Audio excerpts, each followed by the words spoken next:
പടം കൊള്ളായിരുന്നു, അടിപൊളിയായിരുന്നു. അടിപൊളി, ഇഷ്ടപ്പെട്ട് അഭിനയം. വയലൻസ് ആണോ പടം? നല്ല പടം, എല്ലാവർക്കും കാണാൻ പറ്റും. എല്ലാവർക്കും കാണാം. ഈ ചേട്ടൻ ഇതിനകത്ത് അഭിനയിച്ചിട്ടുണ്ട്, ക്യാരക്ടർ റോൾ ചെയ്തിട്ടുണ്ട്. ഞാനത് അഭിനയിച്ചിട്ടുണ്ട്. നല്ല പടം കേട്ടോ, സൂപ്പർ പടം. നല്ല മേക്കിങ്, ഡയറക്ടർ സാർ നല്ല രീതിയിൽ ചെയ്തിട്ടുണ്ട്, നല്ല ഭംഗിയായിട്ട് ചെയ്തിട്ടുണ്ട്. എല്ലാവരും നല്ല ആർട്ടിസ്റ്റ് എല്ലാം നല്ല രീതിയിൽ അഭിനയിച്ചിട്ടുണ്ട്, നല്ല വർക്കായിട്ട്. എനിക്ക് ഭയങ്കര ഇഷ്ടപ്പെട്ടു. ഞാനത് ചെറിയ വേഷം ചെയ്തിട്ടുണ്ട്, അതുകൊണ്ടല്ലേ പറയാം നല്ല പടമാണ്. നല്ല പടം, നല്ല രസമുണ്ടാണ്. പടം എങ്ങനെ ഉണ്ടായിരുന്നു? ഇഷ്ടപ്പെട്ടോ? എല്ലാവരും അഭിനയൊക്കെ എങ്ങനെയുണ്ട്? നന്നായിട്ടുണ്ട്. പടം എങ്ങനെ ഉണ്ടായിരുന്നു? ഫാമിലി ആയിട്ടൊക്കെ വാച്ച് ചെയ്യാൻ പറ്റുമോ? ഫാമിലി ആയിട്ട് കാണാൻ പറ്റുമോ? എല്ലാവരും അഭിനയൊക്കെ എങ്ങനെയുണ്ട്? ഇഷ്ടപ്പെട്ടോ?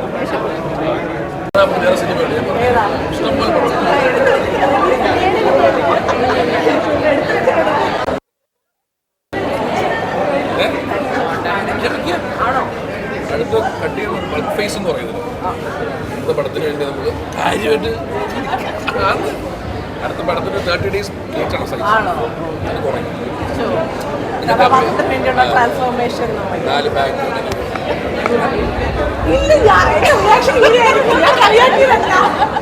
സർക്കാസം എല്ലാത്തിനും ഞാനായിട്ടാണ്. അടുത്ത നന്മയാണ്. ഫുൾ അടിപൊളി, പക്ഷെ നന്മ കാണാൻ ഞാൻ വെയിറ്റ് ചെയ്യും. അതിനെ കുറിച്ച് പറയായിരുന്നു, കുറച്ച് നന്നായി കൂടെ സ്വഭാവം കേട്ടോ. അല്ലാണ് ഞാൻ ഭയങ്കര കൂളായിരുന്നാണ് മിയ പറയുന്നത്. അപ്പൊ ഇതിൽ കണ്ടിട്ട് എന്നെ കൊല്ലാൻ തോന്നുന്നത്. എന്റെ വാട്സ്ആപ്പ് നമ്പർ ഞാൻ ബ്ലോക്ക് ചെയ്യാൻ പോവാന്ന് പറയായിരുന്നു. ഇത്രയും കച്ചറ കൂട്ടുകാർ, ഇത്രയും കച്ചറ കൂട്ടുകാർ. അതെ വേണം. അടുത്തതില് കുറച്ച് നല്ല കഥാപാത്രമായിട്ട്, നല്ല സ്വഭാവമുള്ള കഥാപാത്രമായിട്ട് അല്ല, അടുത്ത സിനിമയിൽ നല്ല കഥാപാത്രമായിട്ട്, നല്ല സ്വഭാവമുള്ള കഥാപാത്രമായിട്ടുള്ള പ്രതീക്ഷയിൽ ഞാൻ വിടവാകും. സിനിമ അല്ല നല്ല പെർഫോമൻസ് ആയിരുന്നു. അവർക്ക് നന്നായിട്ട് പെർഫോം ചെയ്തിട്ടുണ്ടായിരുന്നു.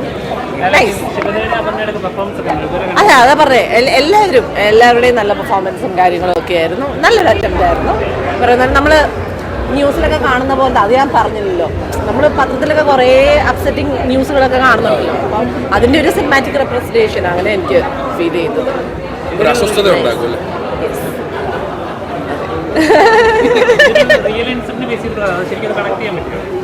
അതെ, അതാ പറഞ്ഞേ, നമ്മള് കുറെ പല ന്യൂസുകൾ നമ്മൾ കേൾക്കാറുണ്ടല്ലോ, അങ്ങനെ പിള്ളേരും അതും ഇതൊക്കെ റിലേറ്റഡ് ആയിട്ട്. ഒന്നും രണ്ടും അല്ല, ഒരുപാട് കാര്യങ്ങൾ നമ്മൾ കേൾക്കുന്നുണ്ട് അല്ലേ. അപ്പം കുറേ കാര്യങ്ങൾ നമുക്കിങ്ങനെ ഓർമ്മ വന്നു, പല കേസുകൾ ഓർമ്മ.